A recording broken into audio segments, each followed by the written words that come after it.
Imagine waking up in 2028 and seeing the name Elon Musk, not on a SpaceX launch manifest, not on a Tesla earnings call, but on a US presidential ballot. Sounds like science fiction, right? But with Musk, the lines between fiction and possibility blur more than ever. Could the most disruptive entrepreneur of our time actually become commander-in-chief? More importantly, what does it say about the state of American politics that we are even asking this question? The US Constitution says no, at least not yet.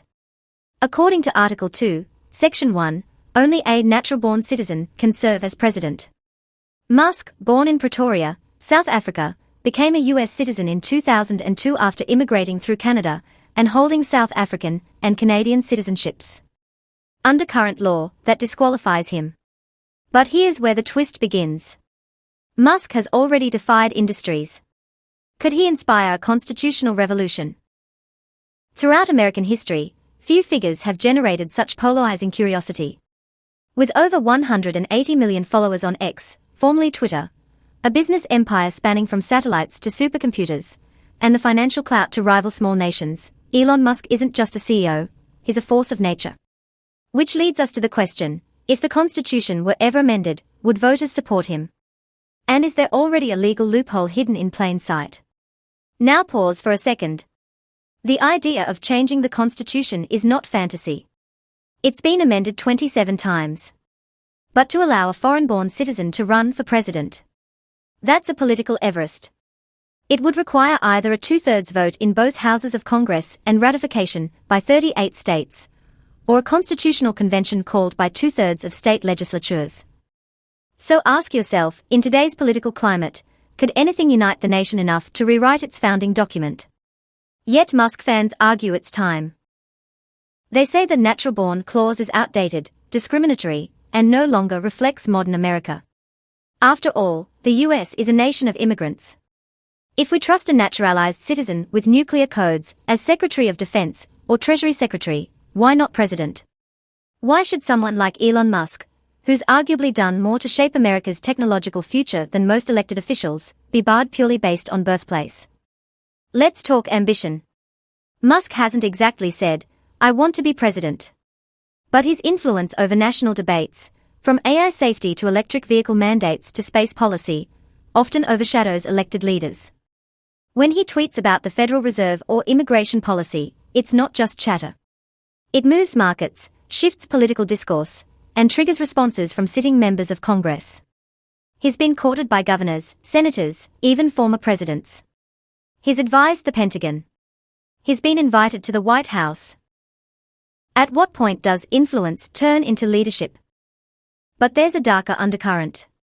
Critics fear a Musk presidency would amplify the dangers of tech authoritarianism, unregulated AI, corporate surveillance, the erosion of labor rights. Others point to Musk's unpredictable social media behavior, controversial political statements, and willingness to break norms as red flags. If he were a candidate, how would he handle diplomacy? Would his impulsive tweets become international incidents? Would he fire cabinet members on X? Then there's the Elon cult of personality, the idea that in an age of celebrity politics, charisma and headlines matter more than policy. Musk already has a massive, loyal base, deeply distrustful of mainstream media and traditional parties. If you think Trump was unconventional, Musk is a new paradigm. Less populist anger, more techno-utopianism. Less drain the swamp, more optimize the code. Some constitutional scholars are exploring workarounds. One suggestion: Musk could run for vice president. Technically, the 12th Amendment doesn't explicitly prohibit a foreign-born citizen from becoming VP, although the 14th and 25th Amendments create complex eligibility debates. Another idea floating in legal circles: a reinterpretation of natural-born through the lens of constitutional originalism.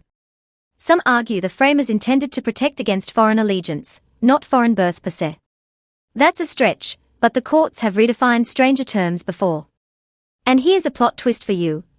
A growing number of states have proposed legislative motions to open presidential eligibility to naturalized citizens after a certain number of years. One such bill appeared in California. It failed, but it started a conversation. What if a coalition of Musk-friendly states began lobbying for a change? Imagine the pressure campaign on Capitol Hill if 25 million voters demanded that Musk be allowed to run. Sound far-fetched? So did reusable rockets. Let's not forget global precedent. France, Austria have elected foreign-born heads of state. The idea that only native-born citizens can understand a nation's values is being challenged across the democratic world. If global democracy is evolving, is it time for America to adapt? Musk's political influence isn't hypothetical, it's measurable. His public feud with California over COVID-19 restrictions shaped early pandemic responses. His campaign against SEC regulations changed how tech CEOs communicate. His acquisition of X gave him a personal media empire that rivals CNN and Fox News in real-time influence. Imagine a presidential candidate who controls the algorithm of public discourse. That's not science fiction, that's already happening. And if you're wondering what political party he'd even run under, the answer may be none. Musk has swung between left and right on various issues. Pro-environment, but anti-woke. Pro-free market, but skeptical of bureaucracy. In some ways, he's building the prototype for a post-party political identity, a hybrid of libertarian innovation and pragmatic nationalism. Is America ready for a candidate who doesn't play by red or blue rules? So now, let's ask the uncomfortable question, does Elon Musk even need to be president to function like one? In many ways, he's already shaping public policy, setting energy priorities, defining the future of mobility and defense, and even influencing public health through Neuralink. If power is the ability to create outcomes, Musk wields more of it than many world leaders. His decisions ripple through the fabric of society more swiftly than most legislation. But the symbolism of becoming president still matters. It's the ultimate validation of influence. The highest office, the final lever of national leadership. And if Musk were ever to pursue it, the campaign wouldn't look like anything we've seen before.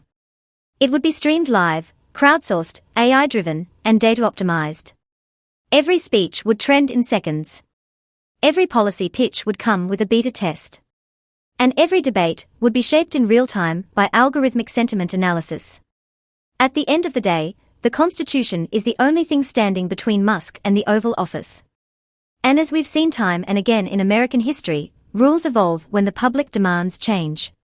Whether you see him as a visionary or a villain, Elon Musk is forcing the nation to rethink its most sacred political boundaries. And maybe that's the most American thing of all, questioning the system in pursuit of a new frontier. So now the question turns to you. Would you vote for Elon Musk if he could run? Should the Constitution be amended to allow foreign-born citizens to become president? Or is the rule there for a reason, a safeguard worth keeping no matter how influential or innovative the candidate? Drop your thoughts in the comments, and let's start a debate that truly matters. If you found this deep dive into political possibility and constitutional challenges compelling, don't forget to hit that like button and subscribe for more content exploring the future of democracy, technology, and society. Your engagement helps this channel grow and brings more independent analysis to people hungry for real conversations. Thanks for watching, and remember, the future is closer than it appears.